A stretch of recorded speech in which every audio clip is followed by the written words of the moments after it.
of us have this conscience that's informed by general revelation. However, all of us have a conscience that is extremely damaged by the fall.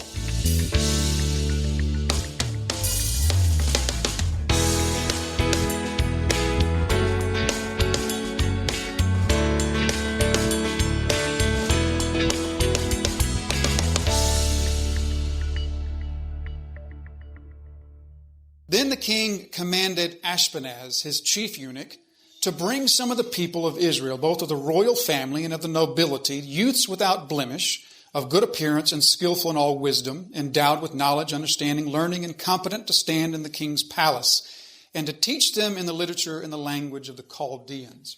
Here we see Daniel being selected. He's chosen among the chosen, because this first exile was only a small exile. Only the top echelon, if you will, of society was taken in this first exile.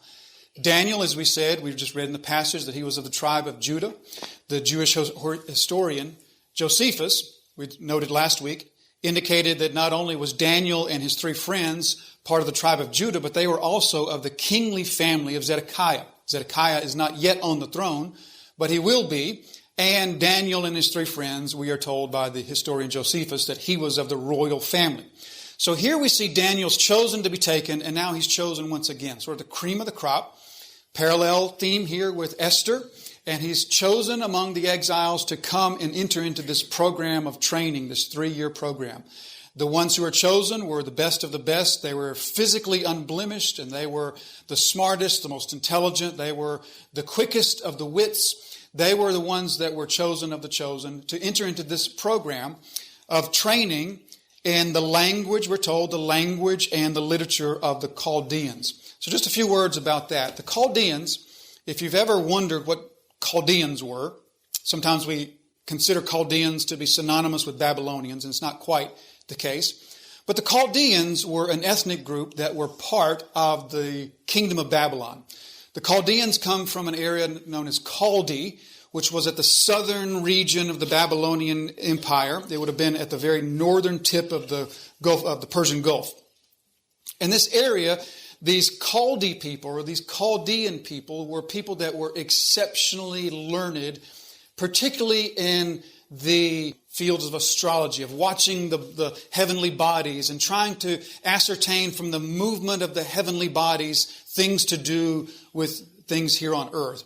They were learned, they were well-read, and then when the Babylonian Empire was given rise, they kind of became the leaders of the Babylonian Empire. So we're familiar with how that sort of works when there's a political entity or a kingdom, and that kingdom is made up of multiple ethnic groups. Then usually there's going to be one ethnic group that's sort of the leaders of the group, the sort of the dominant ethnic group, and that was the Chaldeans. The Chaldeans were the dominant ethnic group in the Babylonian Empire. Nebuchadnezzar was a Chaldean. Now the Chaldeans were the magicians and the enchanters and the priests. All of this will eventually give rise later on as the next kingdom comes along, which is going to be the Persian kingdom. That's going to give rise to something that we know of as the Magi. The Magi, or the wise men, or the priestly class. They were the ones who inherited down from their fathers, so to speak, the Chaldeans, this interest in the movement of the heavenly bodies and the interest in the things of the sky and trying to interpret these things. So they're going to come and they're going to visit the Christ child, but that's going to be later on. Now these Chaldeans are the learned, well-read ones. They are the leaders of the society, and Daniel and his friends are taken into this 3-year training program to be equipped in learning and wisdom in both the Chaldean language and the Chaldean literature. Now, the Chaldean language, we're not sure exactly what's referring to there. It may be Assyrian, or it may be the Babylonian language of Akkadian. Either way, Daniel would have been fluent in both of those eventually. But he's going to go into this program of learning, not only for the language, but also for the literature of the Chaldeans. So the literature of the Chaldeans, which would have been the literature also of the Babylonian Empire, was a vast array of literature. It was an incredible assortment of the highest learning of the day. And it wasn't because the Babylonians were themselves so learned and so well read, but the Babylonian library was basically taken over from the Assyrians, whom they conquered about 10 years prior. So they seized the Assyrian Empire, and among it they seized these incredible books of the highest learning of the day from the Assyrians. So now the Babylonian Empire is firmly in place, and now they've got all this literature, and they need people to learn this and to be sort of the intellectual leaders of the kingdom, if you will. Daniel and his friends are chosen to be among them because they are found to be without blemish. And we see, once again, the parallel there. The young men who are without blemish are paralleled to the items of the temple that also would have been perfect. And so as the young men without blemish are taken from the temple, so also are the things taken from the temple. And then, as we said last week, they'll both be returned. But now Daniel and his friends are taken and they're put into this 3-year training program in which they're going to be equipped with this higher learning, with this ability to supposedly watch and understand and perceive the movement of the heavens and the movement of the heavenly bodies. And in so doing, they will be equipped to, as it says here, to stand in the palace. Now, some commentators say that might actually mean to something more like standing in the place of the king, or in other words, being able to speak for the king, or be a co-ruler with the king, so to speak. So now we're seeing a parallel once again between Daniel and, of course, Joseph. Now, the standing in place of the king and speaking for the king, we're going to see actually that come to fruition with Shadrach, Meshach, and Abednego, as they literally are sent to a portion of the kingdom in which they are the rulers of that portion of the Babylonian kingdom. But that's yet to come. So now they enter into this program of training, and we're told that they assign them new names. We'll come back and get to that just a little bit later. But now let's pick up from verse 8. But Daniel resolved, or literally Daniel set his heart that he would not defile himself with the king's food or with the wine that he drank. Therefore, he asked the chief of the eunuchs to allow him not to defile himself, and God gave Daniel favor. So we see, again, this theme that God gave. God gave them to the Babylonians. Now God gave him favor. And then just a few sentences later, God's going to give them wisdom and understanding. And then God's going to give Daniel the ability to interpret dreams and visions, which would have been a highly coveted gift in that society. And verse 9, God gave, again, Daniel favor and compassion in the sight of the chief of the eunuchs. And the chief of the eunuchs said to Daniel, I fear my lord the king who assigns your food and drink. For why should he see that you are in worse condition than the youths who are of your own age? So you would endanger my head with the king. Then Daniel said to the steward, whom the chief of the eunuchs had assigned over Daniel, Hananiah, Mishael, and Azariah, test your servants for 10 days. Let them be given vegetables to eat and water to drink. Then let our appearance and the appearance of the youths who eat the food or eat the king's food be observed by you, and deal with your servants according to what you see. So he listened to them in this manner, and they tested them for 10 days. And at the end of 10 days, it was seen that they were better in appearance and fatter in flesh than all the youths who ate the king's food. So the steward took away their food and the wine that they were to drink and gave them vegetables. So this is one of the well-known stories of Daniel. The food, along with the lions and the furnace, those make up this trinity of well-known episodes in the story of Daniel. So Daniel here feels strongly that the king's food and the king's wine will defile him. And we're not told why he feels that they will defile him, but he feels that he'll be defiled by the king's food and the king's drink, or the king's wine. So he asks that he not be given that and be given something else. God gives him favor in the sight of the chief of the eunuchs, but the chief of the eunuchs fears the king more than he likes Daniel. So he's afraid that Daniel will then not be healthy. So then Daniel asks the steward, who is underneath the chief eunuch, if he will then give him this 10-day test. Try us for 10 days, give us just vegetables and water, and at the end of 10 days, see if we're as healthy as the others. So there's this trial period, this trial of 10 days. Here is the first parallel, by the way, with the book of Revelation. Revelation 2 and verse 15, we're probably familiar with the 10-day period when Jesus says, you will be tested for 10 days and Satan will cast you into prison for 10 days where you'll be tested. That's the first of many, many parallels between Daniel and Revelation. Few sets of books in the Bible have more in common than do Daniel and Revelation. So as we go through this, I'll try to point out these parallels between Daniel and the Revelation, but that's the first one that we come across here. So there's going to be this 10-day period in which they try this different diet, and Daniel says, put it to the test. If it doesn't work, then we'll eat the other food. So they do this, and then we know how it comes out. They're seen to be even healthier. So from this, the first thing that we need to dispel, I think, is what I find to be a particularly frustrating abuse of Scripture. Scripture is not given to us as a diet book. You probably have heard this too. I have heard of the Daniel diet. I don't know what it's about. I had a friend one time that did it and actually lost a lot of weight. I have no idea what the diet's about, but it was supposedly based in Scripture. The Scriptures are not a diet book. First of all, that's not the purpose of the Scriptures. And we pervert them, we distort them, we abuse them to turn them into some sort of recipe book or diet book. They're given to us for spiritual purposes, not so that we can diet. But even on its face, that should be easy to see through, because we live among a tiny speck of people that have ever lived that have the relationship with food that we do. Our relationship with food is to try to not eat much of it, to try to keep our nutrition levels down, our calorie level down, that sort of thing. The vast majority of people who have ever lived had the opposite problem. And the vast majority of people who live today still have the opposite problem. Not eating too much, but having enough to eat. So plainly from the text, our ESV renders this perfectly. You see that the result is that they were seen to be fatter in flesh. And that's a wonderful rendering, because the word there is fat. It's the same word in Genesis 41 that's used to describe the fat cows of Pharaoh's dream. So the healthiness that Daniel and his friends achieve from the diet is not losing weight, it's gaining weight. And that's sort of the whole thing, is that they were eating supposedly only these vegetables and water, and yet they were meatier, fleshier. They were more big bone. They had more weight on them at the end of the period than when they began. So to take this and say, oh, let's diet like Daniel and only eat vegetables and water and lose weight, not only is that a perversion of the Scriptures, it's not even reading them properly to see that the result wasn't that Daniel lost weight, Daniel gained weight. So that being put aside, hopefully none of us will take our Scriptures and use them as a sort of a weight loss guide, because that's not their intention.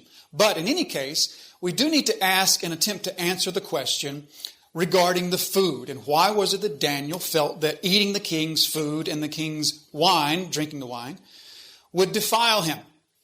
Now, the answer to that question, you might want to, in your own mind, answer that rather quickly, because you have probably heard the passage preached and taught in which the reason was given and sort of accepted that this was the reason behind the defilement of the food, why it was that Daniel and his friends didn't want to eat it. But before you answer that too quickly in your own mind, let me just walk through what are four possibilities. I think the only four possibilities. Four possibilities for why Daniel felt so strongly that the food would defile him and the wine would defile him. Notice the passage never says. Daniel just says that he didn't want to be defiled by the food and wine. And we're never told why. So we had to ask the question, why? The first, I think probably the most obvious answer would be that the food from the king's table was not kosher. That somehow the king's food was probably meats, and the meats were probably not clean meat, maybe swine meat, or even if it was clean meat, maybe it wasn't prepared properly, the blood drained out and that sort of thing. And so that's sort of the most obvious thing that jumps out, that the food from the king's table would have been unclean for Daniel and his friends to eat. And so he doesn't want to be defiled with unclean food. That makes sense, and that might be the meaning. That might be why Daniel didn't want to defile himself. However, there's a problem if that is the reason. The problem is the wine. Why would Daniel not take of the wine? Because there's nothing unclean about wine. Now, we get the distinct feeling in the passage that Daniel is walking on thin ice with the king and the officials to not want to partake of the king's food. So why would Daniel want to refrain from more than he had to? In other words, if there was no problem with the wine, why would he want to refrain from the wine? If the problem was the uncleanness of the meat. So again, that might be what's behind it, but if it is, then there's a real issue with the wine, because it doesn't really make sense that he would feel that he would be defiled by the wine as well. So that's the first thing. The second, probably the most obvious thing that we would think of that might be the reason behind the fear of defilement would be that the food from the king's table had been food that was offered to a false god, offered to an idol. And we know that the New Testament takes up that topic on several occasions and talks about food that's been offered to an idol and should believers eat that. And we know Paul discusses that in places like 1 Corinthians 8 and Romans 14 and other places. And so we know that there's a couple of different perspectives on that. Particularly, it comes down to being a stumbling block for others, for believers that Paul says would have a weaker conscience. So we know that there was this thing that went on in which food was offered to idols, false gods, and then it was consumed by humans. And the people of God have always kind of struggled with that idea. Should we eat those foods that have been offered as a sacrifice to false gods or not? So perhaps this was food that was offered to false gods, and Daniel didn't want to defile himself by eating the food that would have been offered to false gods. That, again, might be the explanation, but if that's the explanation, we have another problem there. And the problem there is that he did eat the vegetables. Now, we might think, well, pretty safe to eat the vegetables. They probably offered just the meats to the false god, and maybe the wine too, I guess. But the vegetables probably, the false gods, Marduk wasn't really interested in broccoli. But the word there that's translated vegetables, that's actually not the greatest translation, because the word there is a very, very broad word. Much broader than vegetables. It literally means that which is sown. So the word refers to all food that comes from a seed. So that will include vegetables.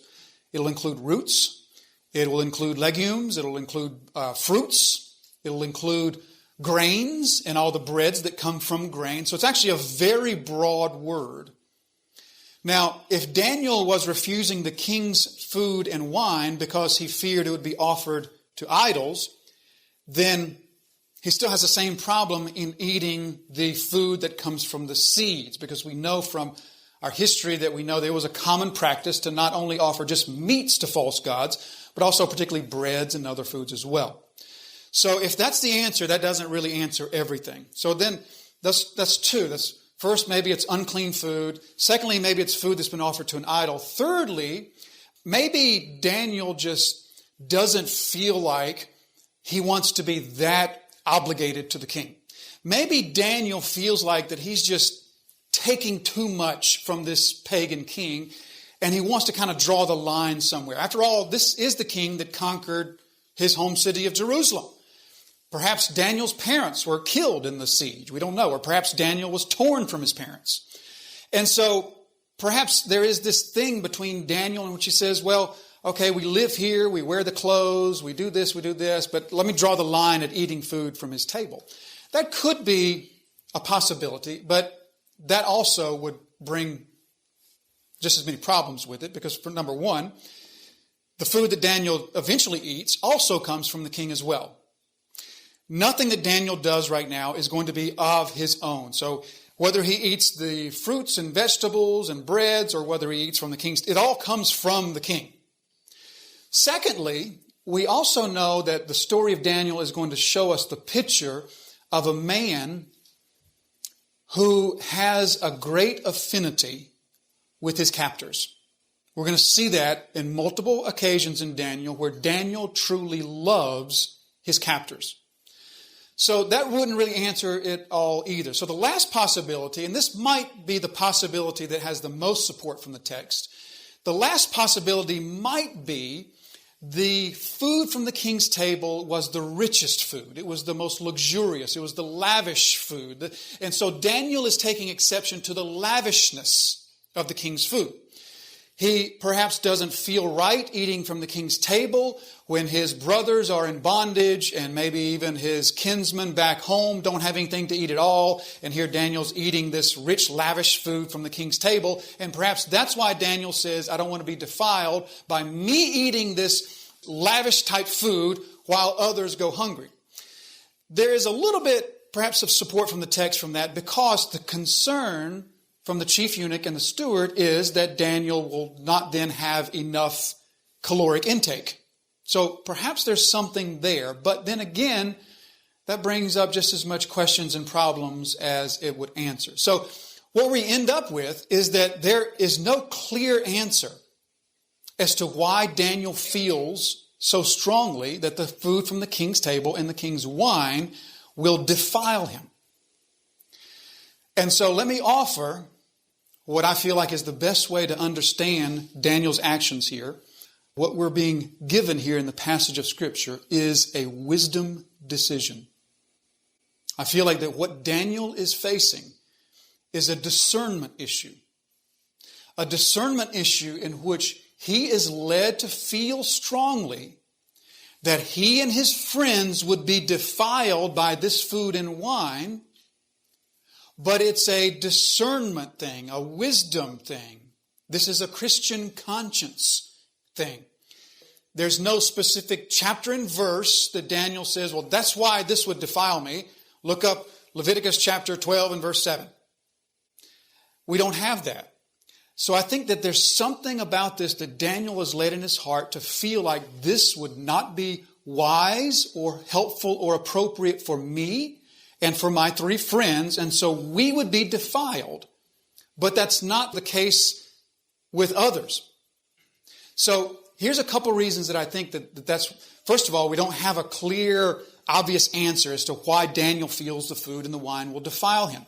But we also know a couple of other things. First of all, we know, remember Jehoiachin? We talked about Jehoiachin last week. Jehoiachin was the king for just a few months during the siege, and he was taken away as prisoner as well. 2 times we're told that Jehoiachin eats the same food that Daniel refuses. 2 Kings 25, verse 39 and 40, and Jeremiah 52 both tell us that Jehoiachin sits down at the very same table that Daniel refused. Jehoiachin is a Jew as well.